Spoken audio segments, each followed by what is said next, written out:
महात्मा उपासक डॉक्टर सोहनराज तातेड़ पुनरुत्थान और आत्मविज्ञान के बाद अब ला रहे हैं सनातन सत्य, जैसी दृष्टि वैसी सृष्टि, कुदरत कुदरती रचना। भाई और बहनों, मातृशक्ति को नमन। स्टूडियो में आपका हार्दिक स्वागत, अभिनंदन है, सत्कार है। आत्मविज्ञान, दृष्टि विज्ञान, इस कार्यक्रम में केवल आपको दृष्टि मिलती है, केवल आपको विजन मिलता है। आपकी रॉन्ग बिलीफ को हम फ्रैक्चर करके आपको राइट बिलीफ देते हैं। जो आपकी गलत मान्यताएं, भ्रामक मान्यता है, जो भ्रांतियां हैं, उसको मिटाते हैं। क्यों मिटाते हैं? कि हमारा उद्देश्य ये है कि सुधरे व्यक्ति, समाज व्यक्ति से राष्ट्र स्वयं सुधरेगा। हम व्यक्ति को सुधारना चाहते हैं, व्यक्ति को सही दिशा देना चाहते हैं। इसीलिए इस जो है कार्यक्रम का नाम दृष्टि विज्ञान है। ये सारा कार्य हम अलग अलग एपिसोड्स के माध्यम से करते हैं। तो आज हम एक समन्वय का सूत्र लेकर के आपके सामने प्रस्तुत हो रहे हैं।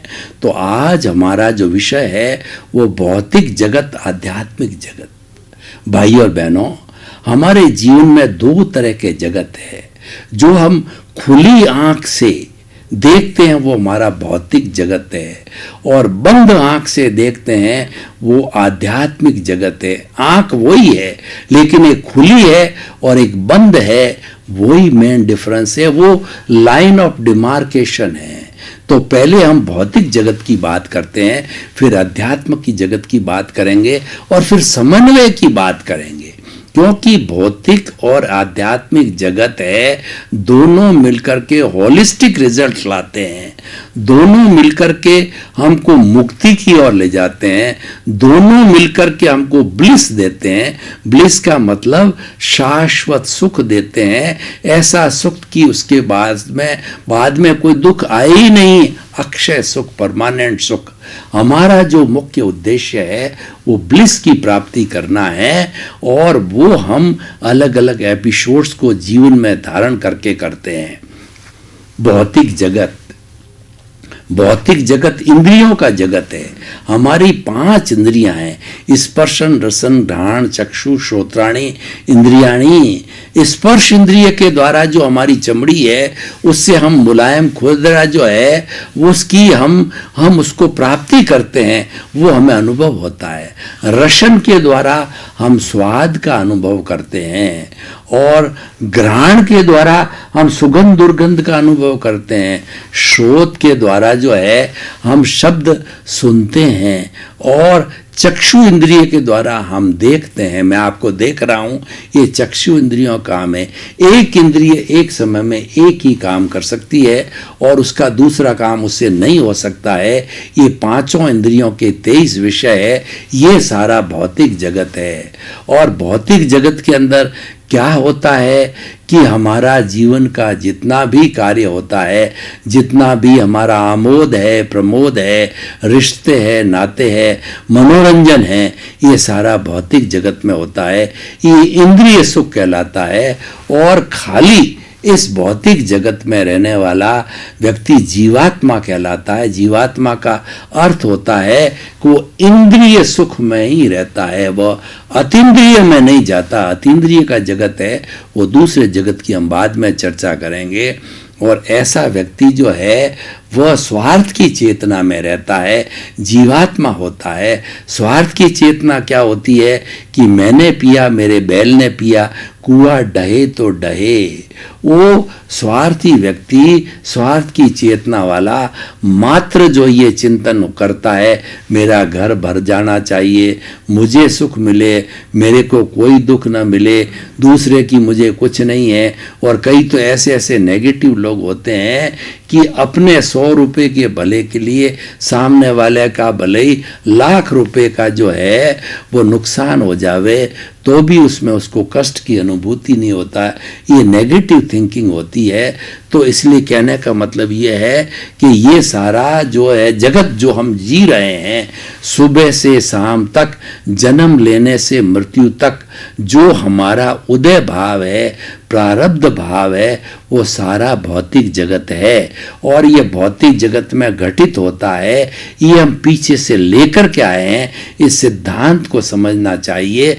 कुदरती रचना, कुदरत के कानून को समझे बिना हम न तो भौतिक जगत को अच्छी तरह से समझ सकते हैं, न आध्यात्मिक जगत को समझ सकते हैं। भौतिक जगत को समझने के लिए हमें ये समझना चाहिए कि कर्ता व्यवस्थित शक्ति है, इस पूरी कुदरत व्यवस्थित शक्ति है। कुदरत अपने नियमों के तहत संचालन करती है। कुदरत के नियम क्या है कि वो है काल, स्वभाव, कर्म, पुरुषार्थ, नियति, द्रव्य, क्षेत्र, काल और भाव। ये सब कुदरत की, और कुदरत की रचना क्या है? कुदरत की रचना 6 द्रव्यों से होती है, जिसके अंदर होता है कि चेतन, जड़, गति सहायक जिसको मोशन कहते हैं, स्थिति सहायक जिसको राष्ट्र कहते हैं, टाइम है जिसको काल कहते हैं, और स्काई है, स्पेस है जिसको हम आकाश कहते हैं। ये 6 द्रव्यों से जो है सृष्टि का संचालन होता है। और कुदरत का कानून क्या कहता है कि कोई भी 84 लाख जीवा योनि के प्राणी जन्म लेते ही कुदरत की गोद में आ जाते हैं। जैसे कि बच्चा जन्म लेते ही माँ की गोद में आता है, और माँ उसको 4-5 साल तक उसको उसके हर जो है उत्सर्जन की क्रिया को, और उसकी मतलब वो आले में सोती है, उसको सूखे में सुलाती है कि कहीं उसको जुकाम नहीं हो जावे, इसको कहीं पे ठंड नहीं लग जावे, ये कहीं गिर नहीं जाए। पूरी 5-6-7 साल जब तक कि वो पैरों पर मतलब जो अपने आप जो खड़ा होकर के चलने नहीं लग जाता, उसमें समझ नहीं आता है।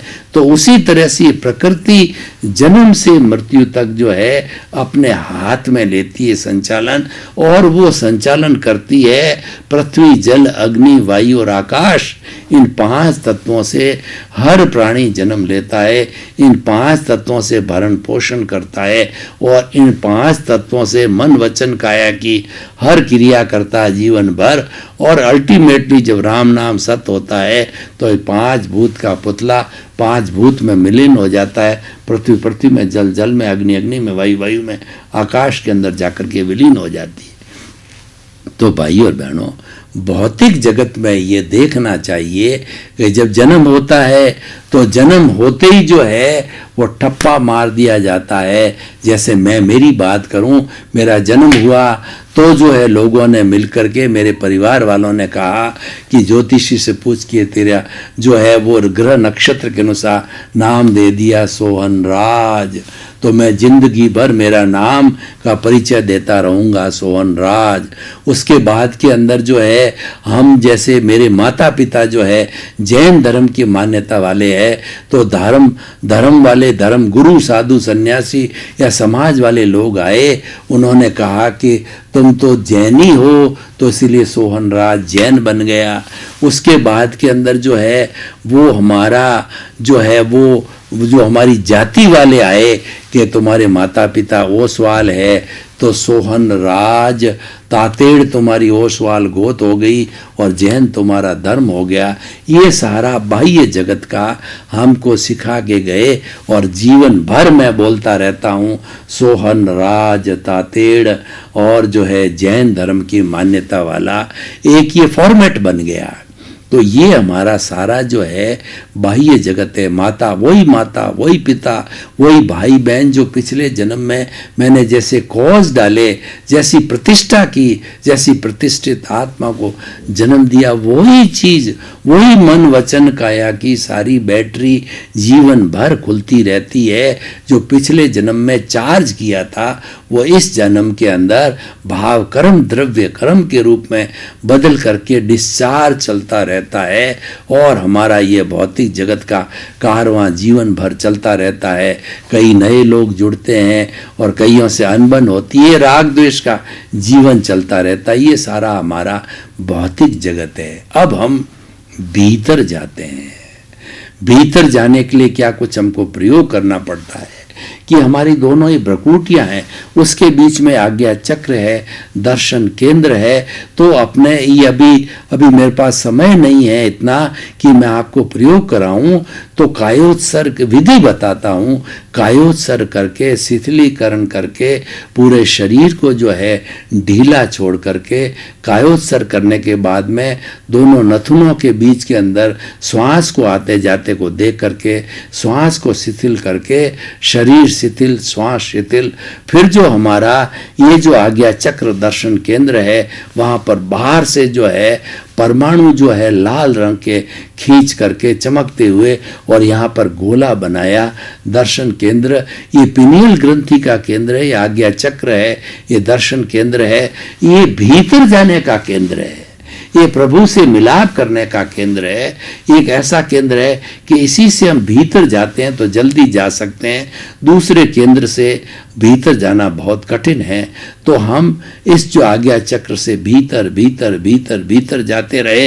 हमने देखा कि कितने गेट लगे हुए हैं, और भीतर जाकर के हमने अपने प्रभु को पहचाना। तो प्रभु के जो है वो प्रभु जो हमारा भीतर जो बुला रहा है, देखिए मैं बोल रहा हूं, मैं हाथ हिला रहा हूं, मैं मेरी आंखों को टिमटिमा रहा हूं, ये भीतर बैठा हुआ प्रभु सारी कार्रवाई कर रहा है। ये तो बेचारा हार्डवेयर है, सॉफ्टवेयर तो बैठा प्रभु है। ये बोल रहा है, ये तो टैप रिकॉर्डर है, बुलाने वाला भीतर प्रभु है, हमारा आत्मा है, हमारा शुद्ध आत्मा भगवान है। मूल रूप में वो शुद्ध है, लेकिन इसके साथ कॉजल बॉडी के कारण जो है ये बॉन्डेड हो गया है, ये बद्ध आत्मा हो गया है। तो हम आध्यात्म जगत में जाते हैं, तो आध्यात्म जगत के अंदर क्या होता है वो मैं बताना चाहता हूं कि हमारा जो भीतरी जगत है वो अति सूक्ष्म जगत है, वो चेतना का जगत है, प्रभु का जगत है, शुद्ध आत्मा का जगत है। और जो भीतर के जो नियम हैं वो बाहर के नियम अलग है, भीतर के नियम अलग है, क्योंकि भीतर सूक्ष्म है और बाहर स्थूल है। जो जितना भी बाह्य जगत है आंखों से दिखाई देता है वो स्थूल जगत है। आपको मैं उदाहरण देना चाहता हूँ कि कभी आपने जो है 100 GB के चिप को देखा होगा, तो उस चिप के अंदर इतनी ताकत होती है 100 GB तक की, यानी पूरी बहुत बड़ी सेंट्रल लाइब्रेरी है, यूनिवर्सिटी की सारी किताबें वो एक छोटे से चिप के अंदर आप भर सकते हो, इतना सूक्ष्म है। तो सूक्ष्म जो है स्थूल को गवर्न करता है, भीतर से बाहर आता है, उसकी क्रियान्वयी होती है, और बाहर से भी भीतर जाता है, वो तो नया बंद होता है, लेकिन जितना डिस्चार्ज होता है सब वो भीतर से आता है, और भीतर में सारी प्लानिंग होती है। भीतर का जगत है, अध्यात्म का जगत है, प्रभु का जगत है, धर्म का जगत है। वो बाहरी जो हमारा जो भौतिक जगत है उसको गवर्न करता है, उसको खुराक देता है, और उसी से जो है हमारा ये भौतिक जगत चलता है। अब अध्यात्म जगत है वो निरपेक्ष का जगत है, वो ऐसा जगत है कि आप बिल्कुल प्राइवेट अकेले ही हो, वहाँ परिंदा भी पर नहीं मार सकता, कोई दूसरी आपकी पत्नी, आपका बेटा, कोई कितना ही चाहता हो आपके भीतर जगत के अंदर एंट्री नहीं ले सकता। आप एब्सोल्यूट प्राइवेट रूप में आप अपने प्रभु से बात करते हो, प्रभु की प्रभु से बात होती है। और मतलब ये आपके मन वचन काया है, ये जो बाहरी जगत के आलंबन है भीतर जाकर के, और ये इंद्रियातीत हो जाते हैं। इंद्रियातीत, देखिए मुझे आपको समझा, इंद्रियातीत में अनुभव है, वहां पे शब्द नहीं है, शब्द जो है बुद्धि तक होते हैं, बुद्धि की सीमा समाप्त होते ही प्रभु की सीमा प्रारंभ होती है, वो प्रज्ञा का जगत प्रारंभ होता है। प्रज्ञा हमारे भीतर की भाव सत्ता है और वो उसका जगत है। प्रज्ञा मोक्ष की प्रतिनिधि है। प्रज्ञा हमें हमेशा अच्छे अच्छे संस्कार देती है और बुद्धि हमको भटकाती है। जो बाहरी जगत को गवर्न करती है वो अंतःकरण होता है। मन, बुद्धि, चित्त और अहंकार ये हमारे भौतिक जगत को गवर्न करते हैं, जिसको हम अंतस्करण कहते हैं, कि जो मन होता है वो पैम्पलेट निकालता है और बुद्धि होती है उन पैम्पलेट को देखती है कि कौन सा ये लूँ कि ये लूँ कि ये सही है, ये सही है, इस तरीके का चिंतन करती है। और जब वो पैम्पलेट चित्त के पास जाता है तो चित्त उसका फोटो खींचता है। और फोटो, अब देखिए कि मन और चित्त दोनों मिलकर के, एक ने तो पैम्पलेट दिया और एक ने फोटो खींच लिया, और ये बुद्धि बीच में जो जज का काम करती है वो चिंतन कर रही निर्णय लेने का। तो इसीलिए जो हमारी बुद्धि है वह तो प्राइम मिनिस्टर है। और उसके बाद हम अहंकार के पास चले गए, हम राष्ट्रपति के पास चले गए, तो अहंकार जो सिग्नेचर कर देता है, जितने जितने पैम्पलेट्स आए, फोटो आए, उस पे अहंकार ने जो है सिग्नेचर कर दिया। यानी जो राष्ट्रपति ने सिग्नेचर कर दिया तो उस सिग्नेचर के बाद में वो मान्य हो जाता है, और उन पैम्पलेट में से हम जो है, जो मान्य किया अहंकार ने, वो हम करने लग जाते हैं। उदाहरण के तौर पे मैं आपको बताना चाहता हूँ कि हम किसी भी मोहल्ले में जाना चाहते हैं तो उस मोहल्ले पर्टिकुलर में जाने के लिए कई गलियां आती है, तो वो सारा गलियों को दिखाने वाला मन है और बुद्धि उस पर देखती है, और जो चित्त है उसके फोटो खींचता है। और उसके बाद के अंदर अहंकार जो कहता है इस गली से जाओ, तो उस गली, पर्टिकुलर गली से हम जा कर के और जहां हमें पहुंचना होता है उस जगह पहुंच जाते हैं। तो कहने का मतलब ये है कि बाहरी जगत का जितना भी सुख दुख भुगतने वाला, बंधन करने वाला अहंकार है, मन बुद्धि चित्त और अहंकार को मिला करके हम अंतःकरण बोलते हैं। और यही हमारी प्रतिष्ठित आत्मा है, जो पिछले जन्म में हम जैसी प्रतिष्ठा करके आए हैं, मुझे इंजीनियर बनना है, मुझे डॉक्टर बनना है, मुझे चार्टेड अकाउंटेंट बनना है, मुझे करोड़पति बनना है, अरबपति बनना, बार बार हमने जो कॉजेस डाले, प्रतिष्ठा की, तो प्रतिष्ठा करते ही मुझे ऐसे माता पिता मिले, मुझे ऐसे पुत्र मिले, मुझे ऐसा घर मिले, मुझे ऐसी फैक्ट्री मिले। तो ऐसी प्रतिष्ठा करने के बाद में जो कॉजेस डाले उसे प्रतिष्ठित आत्मा, चार्ज प्रतिष्ठित आत्मा हो गई। और वही आत्मा इस जन्म के अंदर जो भाव डाले थे, जो कॉजेस खड़े किए थे, उन कॉजेस के अनुसार हमारे द्रव्य कर्म के रूप के अंदर जो मुख्य 8 होते हैं, ज्ञानावर्णीय, दर्शनावर्णीय, वेदनीय, मौनी, आयुष्य, नाम, गोत्र और अंतराय, इसकी 148 प्रकृतियां होती है। वो द्रव्य कर्म के रूप में वो डिस्चार्ज प्रतिष्ठित आत्मा बन जाती है। और हमारा ये भौतिक जगत, इंद्रिय जगत है, उसके अंदर जो है हम जो है अपना काम करने रहते हैं। हमारी मन वचन काया की बैटरियां जो है वो खुलती रहती है, और वह पूरा हमारा जो है वह कहना चाहिए उदय का और प्रारब्ध का भाव चलता रहता जीवन भर। तो ये सारा भीतर से आता है। लेकिन हम भीतरी जगत में अब अगर इस जन्म के अंदर हमने ज्ञान ले लिया है, हमको सदपुरुष मिल गया, हमको ज्ञानी पुरुष मिल गया, हमने पिछले जन्म में भावना माई कि हम, मेरे को सद ज्ञानी मिले, मेरे को अच्छे गुरु मिले, तो आपको मिल गए। तो उन्होंने ज्ञान दे दिया, उन्होंने भेद रेखा खींच दी, उन्होंने जो है आपका जो भुगतने वाला ये जो अहंकार है, उस अहंकार पे चोट की, उसको भस्मीभूत किया। तो उसकी कृपा से हुआ, आपने भावना बाई थी, आपका पुण्योदय है, वो प्राप्त हुआ। और अहंकार, कौन सा अहंकार? अनंतानुबंधी जो है क्रोध, मान, माया, लोभ को हमारा ज्ञानी पुरुष, सदपुरुष है भस्मीभूत करता है। हमको भस्मीभूत का मतलब सम्यक दर्शन दे देता है। उसके बाद में नॉर्मल जो आपका जो है वो अप्रत्याख्यानी मोह, प्रत्याख्यानी मोह और संजलन मोह बड़े नॉर्मल होते हैं, बड़े डाइल्यूट होते हैं, वो एक तरह से डिस्चार्ज का होता है, उनका बहुत बड़ा वो प्रभाव नहीं है।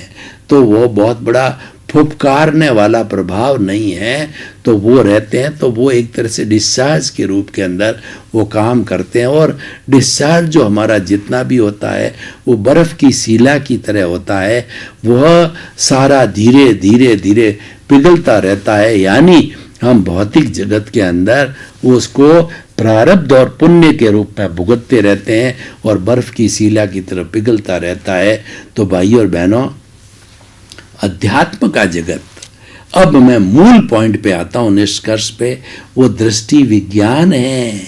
आप ये समझो कि जितना बाहर का जगत है ये तो मैं लेके आया हूँ, ये तो हो रहा है, मैं कर नहीं रहा हूँ, ये मेरा कोई पुरुषार्थ नहीं है, ये तो मेरा प्रारब्ध और उदय है। और मैं जो, अगर मैं इसको पुरुषार्थ मानता हूँ तो मैं कर्ता बन जाता हूँ, और कर्ता बना तो फिर नए कर्मों का सृजन हो जाएगा अकर्ता बन करके, और आप रियल पुरुषार्थ में चले जाओ। रियल पुरुषार्थ सीधा आत्मा का अकाउंट है। आप आत्मा के साथ के अंदर जो है तन्मयाकार हो जाओ। जो आपको, जो सदगुरु है और जो आप पे कृपा करता है, प्रत्यक्ष ज्ञानी पुरुष है, जो आपको सम्यक ज्ञान, सम्यक दर्शन देता है, तो सम्यक दर्शन से आपको सम्यक ज्ञान मिल जाता है कि मैं कर्ता नहीं हूँ, कर्ता बनने की मेरी कोई योग्यता नहीं, कर्ता बन भी नहीं सकता। कर्ता तो व्यवस्थित शक्ति है, कर्ता तो कुदरत है जो अपने रचना और कानून के तहत चलती है। मैं तो एक मात्र निमित्त हूँ, और संसार के किसी भी प्राणी को जो है वो कर्ता नहीं मानना, यही ज्ञान भगवान कृष्ण ने अर्जुन को दिया कि तुम कर्ता नहीं हो, तुम तो निमित्त हो, तुम्हारे पे ये सारा युद्ध थोपा गया है। बहुत प्रयास कर लिए, मैंने भी शांति दूत के रूप में जाकर के सिर्फ 5 पांडवों के लिए 5 गांव माने, पर दुर्योधन ने तो कहा कि मैं सुई की एक अणी जितना भी जगह जमीन नहीं दूंगा, 5 गांव तो बहुत बड़ी बात है। तो ये युद्ध थोपा गया, ये धर्म और अधर्म के बीच के अंदर लड़ाई थी, क्योंकि उसने तो अधर्म की पराकाष्ठा तक पहुंच गया। तो अधर्म जब पराकाष्ठा तक पहुंचता है, यदा यदा जी धर्मस्य ग्लानिम भर्तिर भावना, तब भगवान जन्म लेते हैं, धर्म की स्थापना करते हैं, और ये धर्म युद्ध हुआ, महाभारत हुआ, और अर्जुन उसके अंदर निमित्त बना। उसको कहा कि तू कर्ता नहीं है, तू कर्ता हो ही नहीं सकता। उसको निष्काम कर्म का जो सिद्धांत भगवान ने बताया कि तू तो बिना कर्म, बिना फल की इच्छा किए हुए तेरे पे जो ये थोपा गया है, तू क्षत्रिय है और ये कर्म कर। तो उसने फिर मात्र कर्म किया, क्यों करने वाला ये शरीर अर्जुन जो है वो कर रहा है, लेकिन तुम अर्जुन नहीं हो। उन्होंने अपना विराट व्यक्तित्व बता करके कहा कि तुम अलग हो, अर्जुन अलग हो। तो ये लड़ने वाला तो अर्जुन है, ये निमित्त है, और तुम तो शुद्ध आत्मा जो भीतर हो वैसा हो। तो उसी जन्म में उसकी मुक्ति हुई, उसको जो है ज्ञाता दृष्टा बनाया, उसको कर्ता भाव से अकर्ता भाव पर ले गए, निष्काम कर्म की थ्योरी दी। तो भाई और बहनों, मैं भी निष्कर्ष की भाषा में ये कह रहा हूं कि भौतिक जगत चलता रहेगा, इसको रोक नहीं सकते, ये आपकी स्वतंत्र सत्ता नहीं है। आपको एक भी अतिरिक्त सांस लेने की कोई स्वतंत्र सत्ता नहीं है। ये तो आप पीछे से आयुष्य कर्म लेके आते हो, उसके अधीन ही ये होता है और वह चलता रहता है। तो आप उसके साथ तन्मयाकार मत हो, आप उससे अलग हो जाओ। अलग होकर के अध्यात्म जगत में जो प्रभु है, जो मालिक है, उससे कांटेक्ट कर लो, उसके साथ तन्मयाकार हो जाओ, और आपकी प्रतीति बैठ जाती 100% कि मैं तो शुद्ध आत्मा हूँ। खाते पीते उठते बैठते जो है आप ये ड्रामेटिक करो कि ये सोहन राज को दुख हो रहा है, सोहन खा रहा है, पी रहा है, उठ रहा है, बैठ रहा है, तो आहारी आहार करता है, पर मैं तो निरारी हूँ, मैं तो सोहन राज मेरा पड़ोसी है, और उसकी जो कोई भी एक्टिविटीज मन वचन काया की जो जो चल रही है वो तीनों बैटरी हैं जो पिछले जन्म में चार्ज होके कर रहा है, इस जन्म में डिस्चार्ज हो रही है। मात्र देखते रहो, वो जानते रहो। जैसा कि हम पिक्चर देखते हैं 2.5 घंटे की, उसमें जो है कोई विलियन होता है, कोई जो है वो प्रेमी होता है, कोई प्रेमिका होती है, तो वो जो आपस में फिर लड़ाई होता है, झगड़ा होता है, विलियन उठा के ले जाता है प्रेमिका को, तो फिर वो जो नायक होता है वो लड़ता है खलनायक से और ये पिक्चर पूरी हो जाती। तो जीवन की पिक्चर भी चलती रहेगी। तो लेके आए हो भाई और बहनों, आपका बहुत बहुत धन्यवाद। आप हमारा ये सनातन सत्य कार्यक्रम देखते रहिए। ये दृष्टि विज्ञान है, इसके अंदर ना तो कोई तंत्र है, ना कोई मंत्र है, ना कोई जादू है, ना कोई टोना है। हम आपको सही दृष्टि देते हैं, सही दिशा देते हैं, फिर चलना आपको काम है। आप चलते रहो तो आप अपने गंतव्य ब्लिस को, परमानेंट सुख को, मोक्ष की नींव लगा देते हैं। जन्म में हम आपको जो है सम्यक दर्शन दे देते हैं। तो इसी क्रम में आपका जीवन आनंदमय हो, मंगलमय हो, सुखमय हो और आप शतायु हो गए अपने परिवार के साथ आनंद के साथ रहते हुए, परोपकार करते हुए, जो आप ब्लिस को प्राप्त हुआ। आपके प्रति मंगल भाव। महात्मा उपासक डॉक्टर सोहनराज तातेड़ पुनरुत्थान और आत्मविज्ञान के बाद अब ला रहे हैं सनातन सत्य, जैसी दृष्टि वैसी सृष्टि, कुदरत कुदरती रचना